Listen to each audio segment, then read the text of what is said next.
Hello, and welcome to Markus Hallenleben's virtual talk entitled Deconstructing Eurocentric Politics of Belonging Through Literary and Visual Narratives of Plural Relations.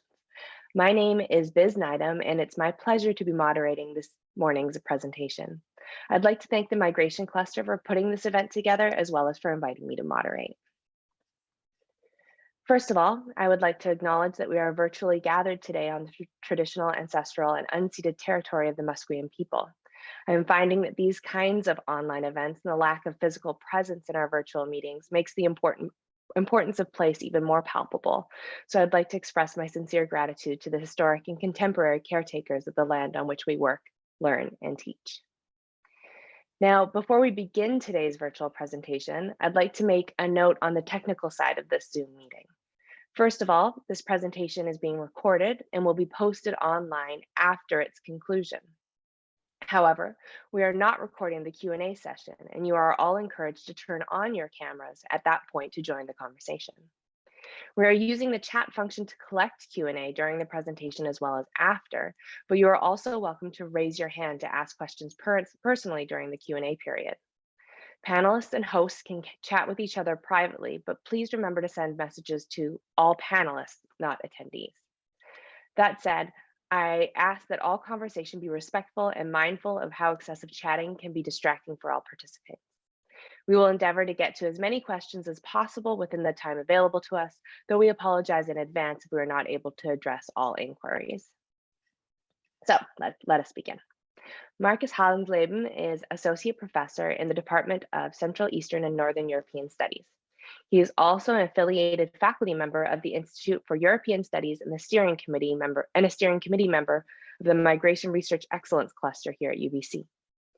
Prior to his arrival in Vancouver, Markus was an adjunct lecturer at the Free University Berlin, a visiting scholar at Nagoya City University, and a Dodd lecturer at the University of Tokyo. His publications range from 19th century to contemporary German and Austrian literature, and from early 20th century art movements to theories of performativity. His current research projects deal with the literature and aesthetics of the post-migrant condition, and with narratives and politics of belonging in unceded territories, which will form an important line of inquiry in his presentation today. This talk is part of the Migration Cluster Speaker Series. However, the project Markus is presenting is also part of his work in the Migration Cluster's Narratives Group, which is an interdisciplinary research group interested in any social, political, artistic, practical, and theoretical implications pertaining to narratives of migration, belonging, and the politics of belonging. By investigating settler, migrant, refugee, and indigenous narratives, this research seeks to identify alternative narratives that critically and constructively challenge Eurocentric notions of settlement, ownership, and identity. Please see the Narratives Group information on the Migration Cluster website for more information or to join our research group. You can also follow the Migration Cluster via Twitter for updates on news and events. You can find our Twitter handle at UBC Migration on the PowerPoint slide here. So without further ado, I'll hand it over to Markus to begin his presentation. Yeah, hello everyone. Hello everyone, and thank you, Biz, for the introduction. I really appreciate also the support of the Migration Cluster, especially by Antje Ellerman. And thank you, Emily, who's doing who is the technician in the background today. I also would like to mention that since we cannot work from UBC, or I cannot work from UBC, I'm here actually also on the territories of the Squamish and Tsleil-Waututh nations, and of course also of the Squamish nations, and which for me means I'm an uninvited visitor, and I'm also a permanent resident of Canada. And thus I could call myself a migrant or an immigrant. And also for that same reason, I'm a settler, which has become more and more for me also a question of investigation for my own research. As you have heard through the introduction, I work mostly on German language literature, but in the meantime, I'm more interested in also narratives regardless of language. Of course, I'm also then bound to languages that I can read, and that is mostly English and German, which is of course a limitation. Living here and working here for me also means to inquiring into the institution and into the narratives of the institution. I believe that one cannot talk about narratives in literature without also being aware of the framework within these narratives that are then investigated. And also in a larger context, working on migration, working on literature that deals with migration. I'm aware of, especially living here in Canada, of a double bind situation that we are in.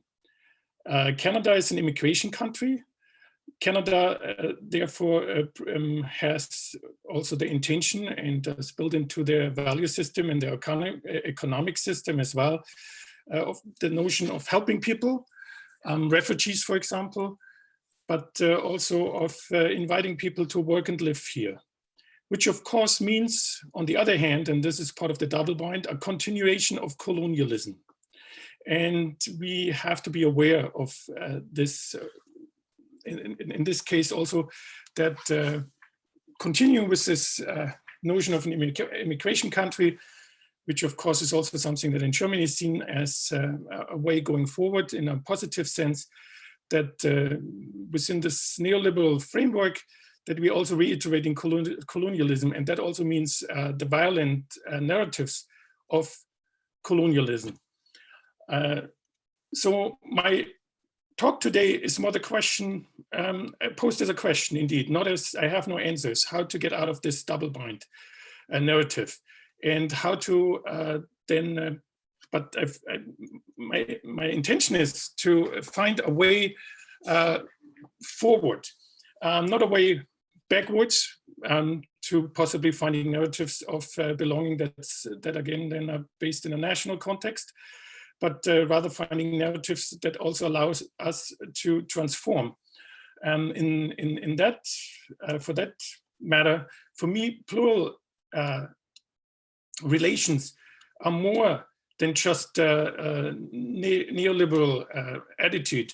At the end, it's also the idea how the connections between land, animals, and people can be redefined by not looking at them anymore as resources, but rather as sources for interconnectedness and confluences. So my research has become more and more a search for those transformative narratives, of which some will be presented here today. So narratives of plurality in this context, I see as a relational way of interconnecting cultures, and especially as counter-narratives to any Eurocentric, colonialist, sedentarist, or patriarchal narratives of belonging. They can or are often place-based and vernacular, and they are critically addressed, and I mean this also written in a hyphenated way, a cosmopolitanist and a super diverse environment. This cosmopolitanism, I'm here not referring to any global or economy of globalization and aspects like that, and the privileges that come with people like me traveling for work or living for work at different parts of the world, but it rather means of a different way of engaging also with the world, also as Earth. So instead of world literature, one could also speak of Earth literature, as Robert Stockhammer, for example, does, a comparative literary scholar from the University of Munich. I will present 5 examples. Otobong Nkanga and Joy Arcand are from the visual arts. Yugo Takada, Billy-Ray Belcourt, and Max Czollek are authors. And I'm aware that they all come from different cultural backgrounds. So my intention is also not to just compare different narratives here coming from various background. I rather look for queer narratives of self-governing, of also self-definition, also of self-precarity. And narratives of unsettlement and post-migration that in particular promote what can be called a radical diversity. which also means a critical engagement with diversity politics at place, depending where it is. If you're not familiar with the term post-migration, it was first invented actually in German language literature, and then was brought forward by the postmigrant theater in Berlin, and which was also staged by refugees and migrants, and then entered the discourses in social sciences and a little bit also into politics. It suggests that the society in Germany is also at the core of society in Germany is migration, and therefore migrants should no longer be migranticized, as Regina Rimhild from Humboldt University puts it, but we also have to demigranticize migration research. The idea of narratives of radical diversity is to criticize socio-political concepts of integration, which are built on the principle of a dominant culture. And this can be, of course, a different way of how a dominant culture is defined, whether it's multiculturalism here in Canada, or whether it's a unified idea of German culture in Germany. There are three assumptions I make. One is that cultural identities are constructed performatively. We all know this is Butler's gender trouble, or familiar with this concept. And the other one is that cultures have to be seen as dynamic and confluent. And here often referred to Trojanov and Hoskost's essay on confluences. In my search for these queer, in a wider sense, also intersectional narratives of self-governing, self-determination, self-precarity, I'm aware that this also bears the danger of reiterating some neoliberalist narrative. So at the end, my question is indeed then the question how to get out of this vicious cycle, and how to possibly find to a scholarly activism and also to a rhetoric that won't reiterate Eurocentrism within or outside Europe. One term that is also part of a research project that I'm collaborating here with others at UBC is belonging. For me, belonging, and I find very helpful what Nira Juvenile Davis, the distinction that she made.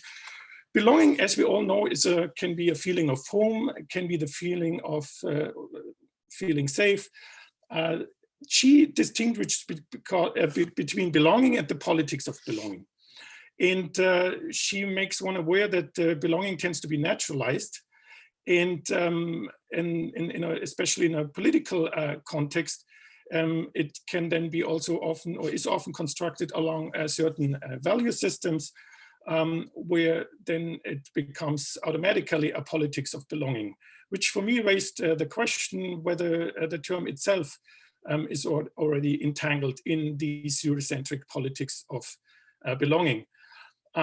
She, however, points out too that belonging is a dynamic process and not a reified fixity, and that there are also three levels that it can be analyzed with.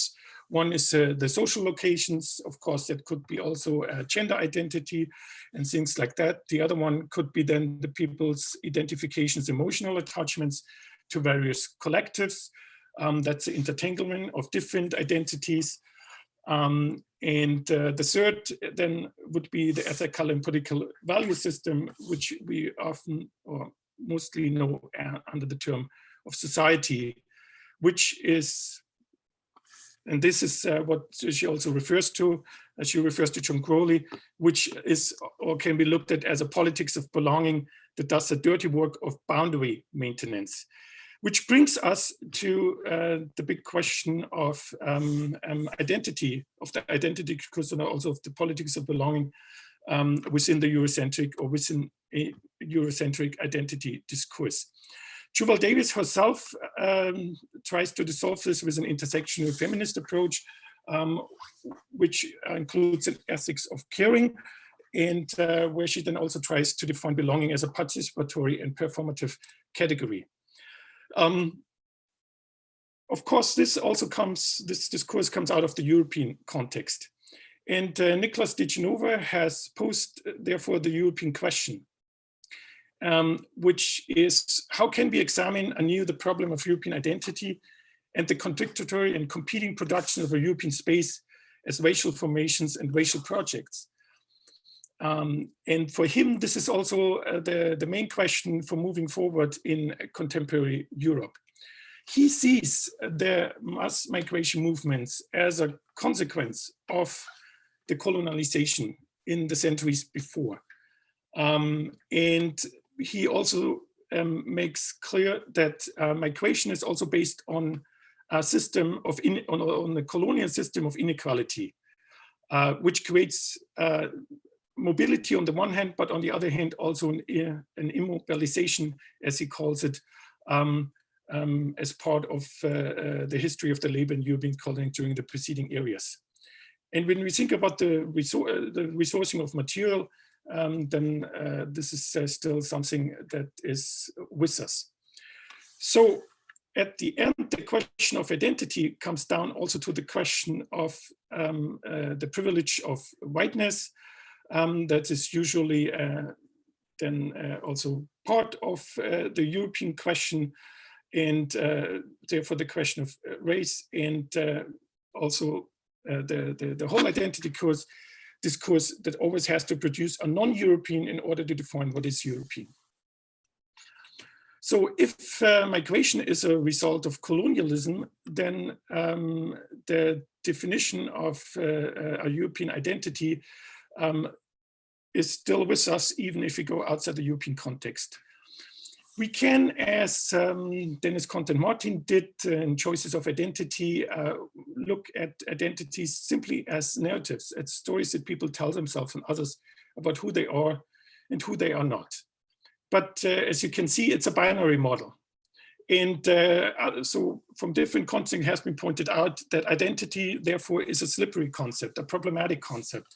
Whether in politics, Bottici and Czollek in her book Imagining Europe investigated mostly textbooks coming out of the European context, but also in a wider social studies context, also in a possibly philosophical context. It has already, it has also pointed out by Wagner, for example, that the literal meaning of identity refers to equality and to similarity. And with equality, often it's only meant a sameness rather than equality, of course, in terms of a diversity discourse. What it brings with it is a problematic image of a society built of identities, as a society that is sort of as a container to which an individual integrates and which allows for keeping the social order through integration by belonging. So the big question is always who belongs where, and who is actually the one who defines, or who are the people who define the value system that allows for belonging. And here I refer to Armin Nassé, a sociologist from the Ludwig Maximilians University, who has a system critical approach in criticizing the concept of identity, and therefore also our understanding of society. With the help of a graduate student, I have here visualized this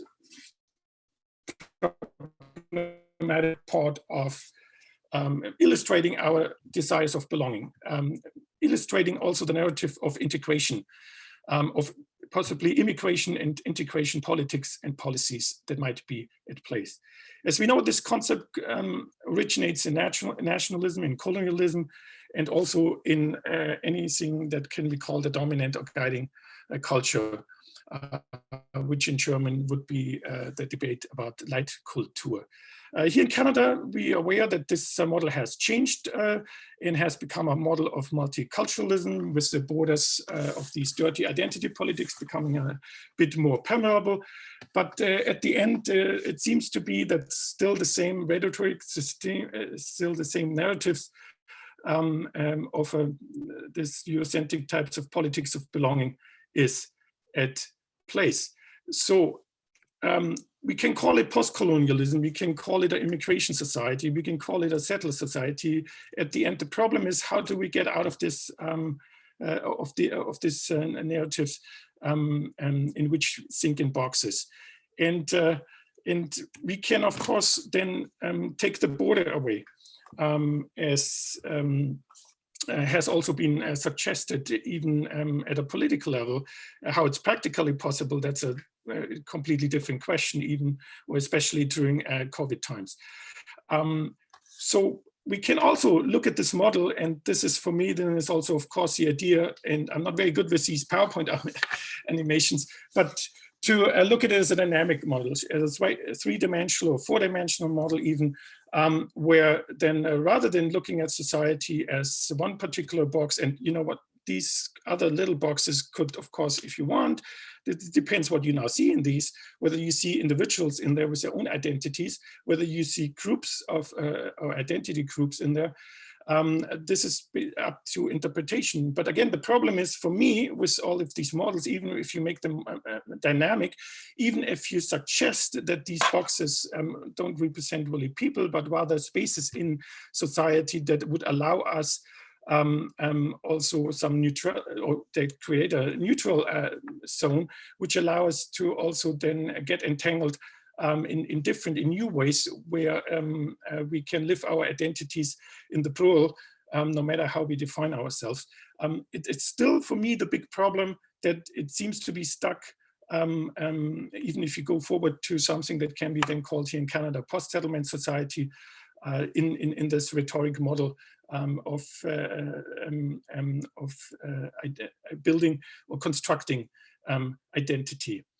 Chantal Mouffe went a little bit further and then defined identity as a result of a multitude of interactions that take place inside a space whose outlines are not clearly defined, which is reiterating a little bit what my intention is here. So it seems to be a practicable approach.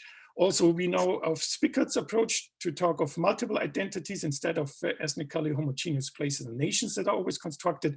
We also know of other narratives coming out of, for example, human geography, super diversity, for example, that try to get away from the categorization of majority and minority cultures and rather break up the multitudes of the ethnic others, and such point also, of course, to our world cities, whether it's Vancouver, whether it's Berlin, where then people live in super diversity together. But again, it's still the problematic part that it's still built on a diversity discourse that itself is built on an identity discourse, which again is Eurocentric. Therefore, I like to present a few narratives coming out of the visual arts, coming out of literature, that try to break down this Eurocentrism, which is also an anthropocentrism. And I'd again like to refer to Turner von Hauskert's Confluences, where they even put away with the term identities and say that cultural existence is a cumulative process, and therefore we do not have identities, but have dynamic positions. And culture, therefore, is no longer bound to a certain territory. To illustrate this, I'd like you to show an artwork, a very complicated installation by Otobong Nkanga, who is an Antwerp-based artist, educated in Paris and also in the Netherlands, who for the Berlin Biennale in 2014 produced this very complex installation, also including 2 videos that show her in performance, which is called The Pursuit of Bling. And here you have one part of the installation, there's another part behind. This part is called The Transformation. And as you can see with that canvas in the back, her idea in general is to also show how people or bodies are connected to the earth, to the minerals, how our desire for minerals, which is also built into colonialism, And bling here refers to the mineral mica, which you would see on the other side of the canvas, of which I don't have an image here, which comes from the Latin word of micare, which means to glitter. So our desire of glitter, of course, also comes with the double bind of resourcing glitter, resourcing gemstones, resourcing materials, and therefore also makes us being entangled in a colonial discourse of exploiting the land. To make this connection, so what she tries to do, she tries to make these invisible connections visible, and thus the title, the transformation.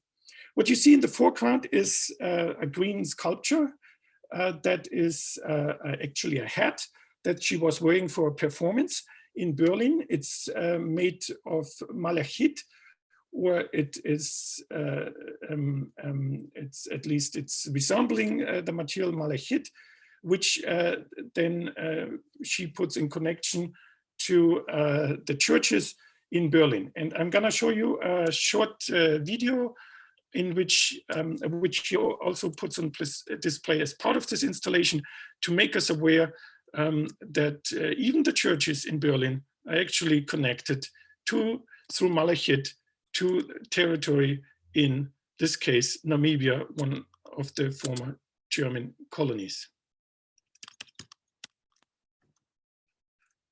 And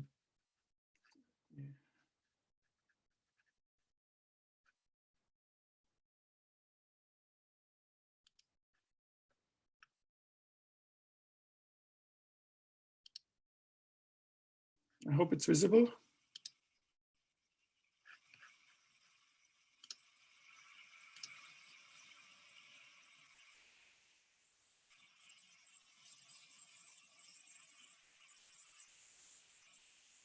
I want to go where you were.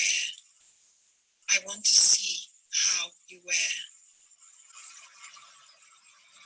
in those mountains far, far away. The green mountains,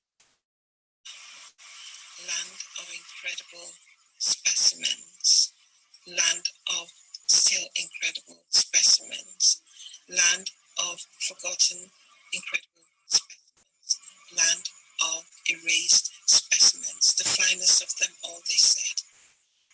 You have traveled a long way through land and sea to be here to crown the tops of your capital's roofs. Now it seems you've always been here. You remain silent and do not want to be traced for fear of the horror within, the horror sit in, the horror deep in, the horror impregnated in, the horror behind. You stand out from all the others with your copper crown, so green. We look alike. We look very alike. I am raw. I just came visiting. I'm a tourist in this land.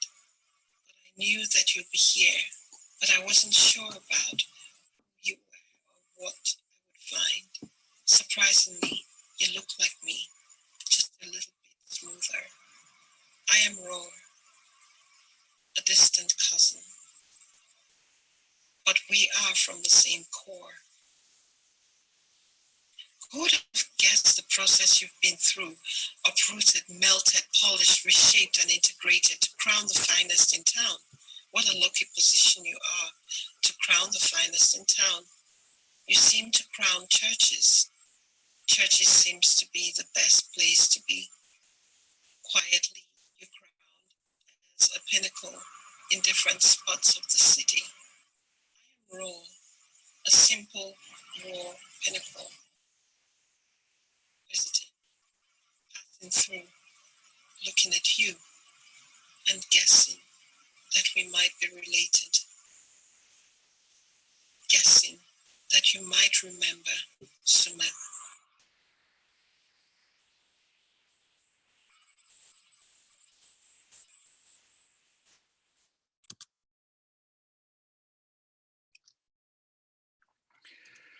Yeah, this video, I hope it was visible and also audible, in the narrative also shows a personification of her body, of the performer with the material. And this is also that she wants to make very clear in her installations, also in her other performances that she gives during the exhibitions. And another installation that she has, of which I don't have an image here, is that she presents coffee, different coffee grinds that then allow the audience to walk by and also smell the coffee and become therefore aware that a little bit of the region territory, the original territory where this coffee was harvested, also becomes part of our bodies when we consume this coffee in the morning. And of course, the same could be said of any other materials and minerals and any other resources that we carry with us, whether it's the cell phone batteries and the lithium in there, which then makes us connected also to these territories in this land.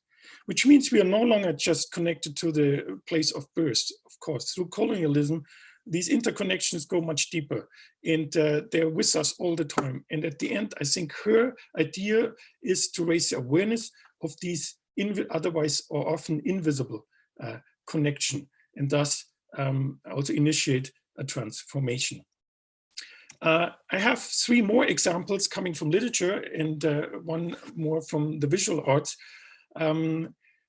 which all show in a different way, or try in a different way, or show in a different way these transformative aesthetics, or what I would call transformative aesthetics. The first one I'm showing is Yugo Takada, Japanese-German author, who in her writing also has deconstructed Europe with the help of Roland Barthes. And another example, also informed by Roland Barthes' semiotics, is Billy-Ray Belcourt's writing that could be investigated under the keyword unsettlement. And last but not least, I want to make you briefly familiar with a new approach coming out of Germany that is called radical diversity, and that tries to also undo with the discourse of a dominant culture in Germany. So let's start with Yugo Takada. In her text, she also informed as a scholar by, for example, having studied with Sigrid Weigel, German studies scholar and also gender studies scholar. And she says in one book, in one text which hasn't been translated out of a collection of text, Talisman, that Europe doesn't really exist. At the end, Europe itself is also, or you could understand it as a sum of images. For her, one should also say the entanglement in language is also always entanglement in more than just one culture, simply because also the Japanese language is built of kanjis, which itself could then themselves could be seen also as already a language system that doesn't really allow to belonging in just to one culture, that already illustrates a belonging to more than one culture through the language system. So those are her intention when she writes. In English, her texts are available in one collection, which is called Where Europe Begins, which is also the title of a story that she wrote in 1998, which is a fictitious travelogue with the protagonist traveling from Vladivostok to Moscow, going the reverse way of colonialism when we look at the railway system also as a symbolization of the colonialization. In this example also coming out of Europe, since Yugo Takada regards Moscow as a European city and therefore also wants to make us familiar or wants to show us that actually even Japanese myths, Siberian fairy tales, Russian narratives are also part of a European narrative and at the end, her intention is to show us how the cultures are entangled. She also tries to change the East-West dichotomy, so the part of this binary model of constructing Europe, in referring back also to the myth of Europe itself, where it originates, that it actually originated in Asia, which with this map is also for me interesting to see that it was always also in the past times a discourse between North and South rather than between East and West. And this map even shows it more clearly, where some have even, some geographers have even tried to extend Europe all the way to Siberia. So Yugo Takada, being familiar with these discourses, even goes one step further and wants to make the reader believe that even some of the so-called European traditions are actually already part of an Asian tradition and vice versa. And one image she uses is, or one example she uses is the Russian Matryoshka dolls, which, as she claims, were actually based on Japanese dolls when they were, or when they became popular at the end of the 19th century. So she wants to deconstruct the mythos of Europe. And it's not, so it's a post-colonial criticism, but the end it's also an engaging in a very creative way with different stories and fairy tales, and making clear that all of these stories are somehow connected. And of course, she also makes us aware that the myth of Europe itself starts with an abduction, starts with the abduction of Europa by Zeus, who starts in Asia as a myth, which of course is something one should keep in mind also when looking at the streams of migrants coming, or who took that route during the migration crisis in 2015. What Yugo Takada is also very informed with, or makes clear, that this is also a narrative that is a gender narrative. So at the end, part of this myth is already a colonial narrative, in that the women and the land are seen in analogy.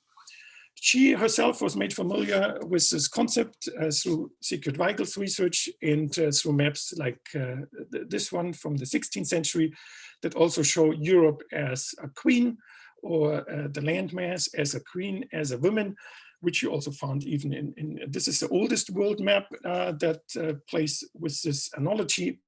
And it brings us back to actually a patriarchal narrative, which is based in the language, in the Latin language, mostly in the word terra, which is female, and therefore allows for portraying the earth always as a woman. And so the narrative for colonialism then, or imperialism, starts with this idea that a woman can be conquered, and therefore the earth can be conquered as well. And both of these narratives, of course, are violent narratives. At the end of the 19th century, and based on earlier maps, the term terra nullius became known and mostly applied to the spaces that haven't been claimed by European explorers. And as you can see in this map, Canada itself is still is already marked in the 1600s as the terra incognita. And this notion of the terra incognita, this understanding of looking as a land, as a terra nullius, is also part of the visual work of Joy Arcand. And here we have Billy-Ray Belcourt's take on her work, which is quite fascinating. And he points out that by applying also writing, or the Western, so the naming for streets, for example, here in Canada, by applying this system to of colonialism, or within the language itself, the language system, and naming everything by English terms, you basically apply, and still apply, if this is happening, this logic of the terra nullius, to the land, to the people. So Joy Arcand's work here, she is a photographic artist, shows us in a very illustrative way that by renaming places here with the Cree language, one could become aware that of this logic of the terra nullius. And at the end, we could, now imagine all places here, all streets here in Canada, basically labeled then with the native languages. And it seems to be an alienation effect, but at the end, it is also an act that takes the land back and points to questions of ownership of land, still based in this colonial narrative of always inscribing your own system into an empty space, which could be actually seen then as a problem of semiotics in general, filling the white space, raising then the question whether writing itself within the European context is actually also already an act of violence, and therefore continues the privilege of whiteness or of a white space that needs to be filled, rather than, as Roland Barthes, looking at the system of writing and of text as a system of kind of a palimpsest structure, where there is never really a white page on which a writer writes. The Canadian and First Nation author Billy-Ray Belcourt makes this very clear in his own writings. His narratives are, he is from the Drift Pile Cree Nation, and he's also the youngest Griffin Poetry Prize holder.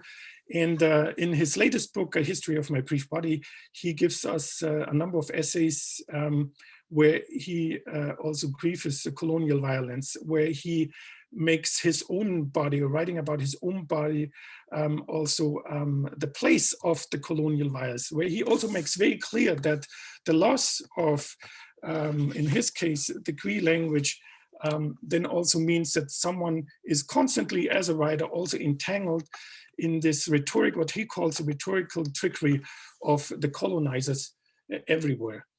And therefore, he has used the term worn out words. I wear worn out words everywhere I go. In the Museum of Political Depression, which is the world at large, I'm routinely mistaken for an item in an exhibition about the havoc of modernity. A history that isn't done with the discursive.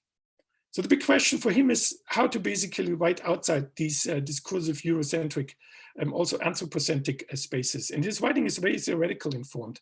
Whether it's Barthes, whether it's Deleuze and Guthrie, whether it's also the literature on decolonization and on Sutherland. And for him, the political and what it and the cause of the political, basically the results of this politics of belonging that we have in Canada, puts him into a state of depression, and even more so, as he writes, also from a queer point of view.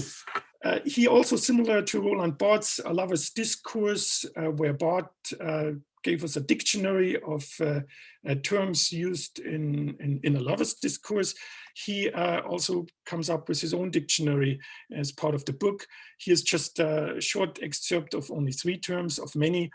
I think interesting terms. And when you read them very closely, for example, stranger, then you of course hear always what is the conundrum of feeling the stranger inside your chest. At the end, it might be through Eurocentric discourses, also philosophy, through Christopher, through these identity discourses I mentioned also in the beginning, always the problem of being entangled in a Eurocentric way and not being able to, therefore, find or write your identity or yourself out of this rhetoric of identity politics and diversity politics. At the end, he also makes clear, and this is my problem now, with engaging with literature also as material, possibly as a resource, that at the end, what I'm doing here as a literary studies scholar, also I do, and again, biopolitics of data collection, which at the end are always in the danger of continuing also a process of racialization. What I like about him as a writer is that he also calls for transformation. And he says very clearly that he doesn't want to take part in a performance of self that entraps him in a vicious circle of proof making. And he even goes further and sees this as, I mentioned already, probably in a phenomenological sense, that also he makes clear that one's own identity, even one's own physical and not just mental state, is affected by these politics of, or identity politics of belonging.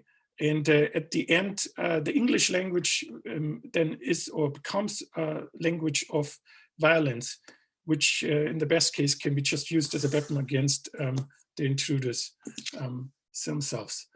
Again, when now using language again, just talking about his work, the same process is a little bit repeated, and I'm completely aware of here becoming part again of a colonial or violent act.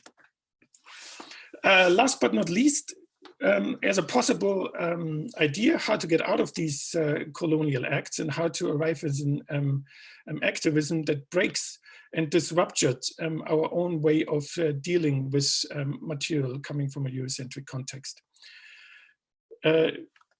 I don't know if you come from Germany, you might have heard of the concept of radical diversity, or of the Jewish German author Max Czollek, who based actually on a social justice approach, on a very practical approach, started writing essays where he writes against what is very strong within the German politics, still within the politics and the narratives of a dominant culture. He sees radical diversity as a concept that not only allows for a pluralistic way of thinking, but at the end also allows for participation and for actively engaging into changing the society. And the idea is to allow for autonomous self-definitions, for example, of being a Jew in Germany, that go against always being pushed in certain roles and into a certain mindset, and just having to be there as a representative of a Jewish culture, possibly even a past Jewish culture, being pushed into the role of the victim as part of the discourses of memory in Germany, for instance. He has organized, and this is of course coming out of the postmigrant theater in Berlin. He has organized recently the days of a Muslim Jewish dominant culture, which were built around the anniversary of the German Unification Day and the national holiday this year. And as part of it, he produced also a 1 hour and directed, and he also acted in it, so you see him at the end, a film called Das beste Abendmahl, or The Best Supper, where they create a narrative for convivial Jewish, Muslim, also including queer dominant culture, as a counter-narrative to the ongoing national discourses in Germany, where they try to break with these roles that always are inscribed onto the, especially on the minority and in the people. Unfortunately, it's not completely subtitled yet, but what I can show you is a very short, and this is, here I come to the end of my talk, is a very short excerpt that shows a song by one of the actors, and that also builds, and for me also in a way, you have to listen to it, and also a little bit in an ironic way, because it seems at the first, from the first look, that it continues what Edward Said also has mentioned that there is a chance to define a plural identity, a hybrid identity, by using the narrations of exile, the narrations of diaspora as a starting point for a hybrid or a plural identity. So using the history of exile, the history of people who have experienced exile, they have been in diaspora, to using this as a model for going forward with a plural society, to start with their experiences of uprootedness, to then create a society that would be neoliberal and plural. But again, I pose this here more as a question. Doesn't this narrative, again, with Said, isn't it then a danger of reiterating our Eurocentric politics of belonging? So please listen quickly here to a very ironic approach to this question. It's not thought as a solution, it's thought as a counter narrative to make us aware of these invisible entanglements. They call their project, or this song is called the Internationale, which means then not the Internationale or the International Communist Manifesto, but it's a manifesto from below. Бокал за International. International testament of universal diaspora.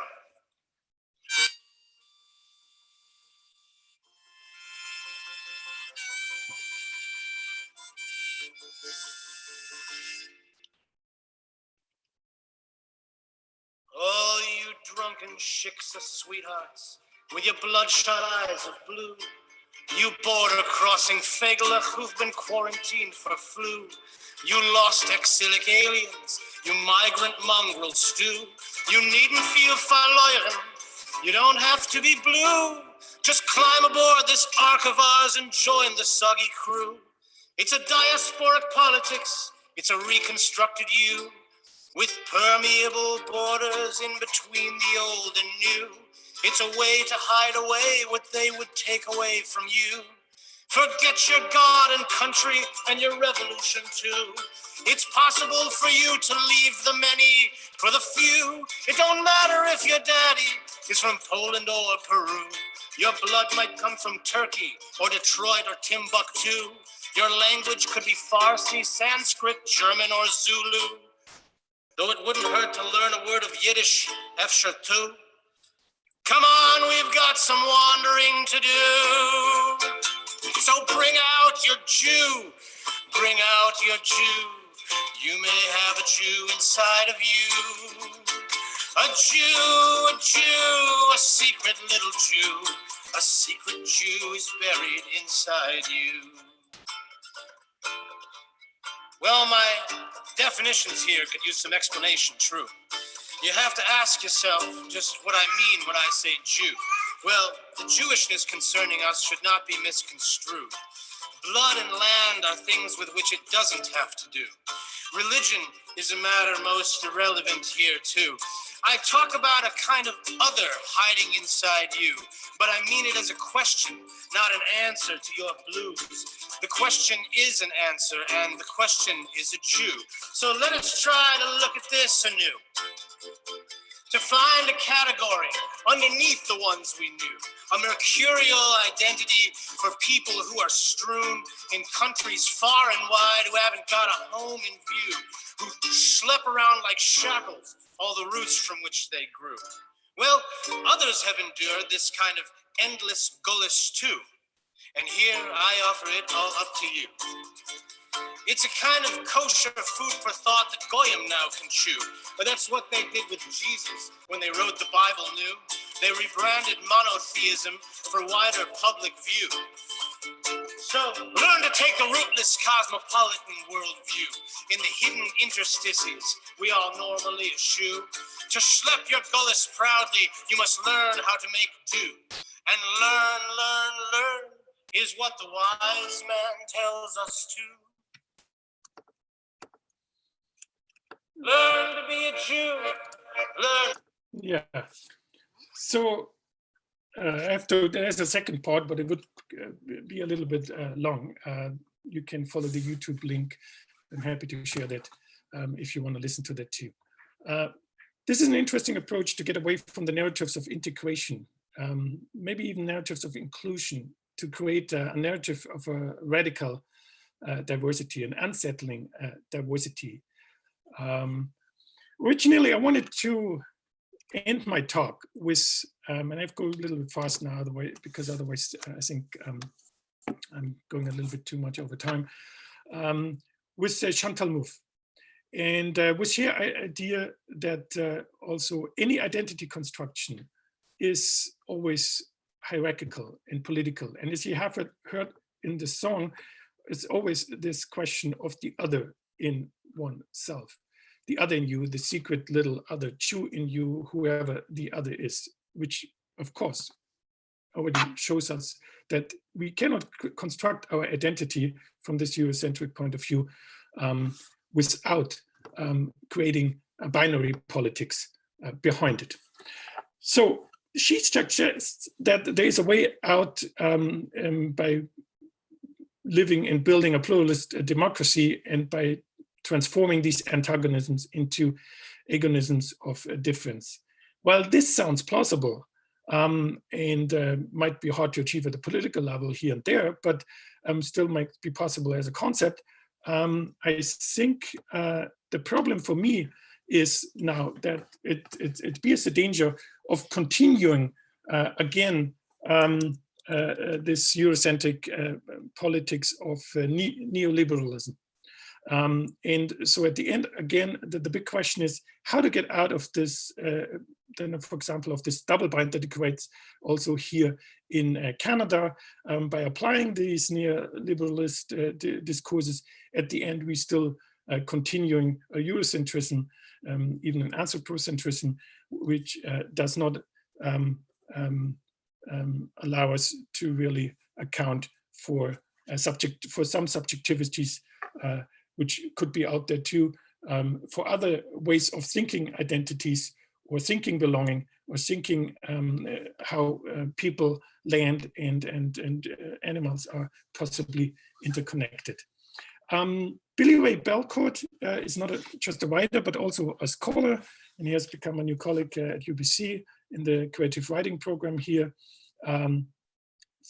He, by pointing out also to what Tuck and Young have said, decolonization is not a metaphor. Of course, something has to happen to really, in an active sense, to really also change these rhetorics, these Eurocentric rhetorics that are also built in our institutional systems, in our institutional apparatuses, and therefore also, of course, also in our scholarship, in my position here, as a privileged position at UBC, etc.